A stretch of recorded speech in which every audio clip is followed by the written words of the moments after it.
ሃይ ጋይስ ዋትስ አፕ እንዴት ናችሁ? አለን። እሺ ከካሌብ በጣም የምትወጂለት ነገር ምንድነው? ሃርድ ወርከር ስለሆነ። ሌላስ?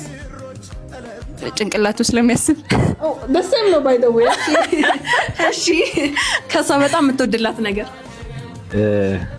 ሃርድ ወርከር እንደሆንኩ ማወቋና የምትወድላት ነገር ጭንቅላቴ እንደሚያስብ ተመልከቱ። የሆነ ሰልፊሽነት እሷ ስለሱ ኳሊቲ ታወራለች፣ እሱ ግን የኔን ኳሊቲ ማወቋን በጣም እንደ ኳሊቲ ነው የማየው።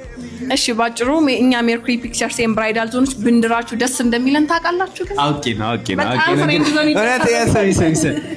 የምር ሞድላት አንደኛ ፈገግቷል። ያ ኦ ማይ ጋድ ፈገግቷን ስላት እንቧ መጣ። እሺ ሌላ ጎበዝ ሰራተኛ ናት። በነገራችን በጣም ጎበዝ ሰራተኛ ናት። በቃ ብዙ አለ። ስለ ውበቷ አውራ እንዴ። ስለ ውበቷ ሳደንቅ ቀን መስቶ ይነጋል። እንወዳችኋለን። ባይ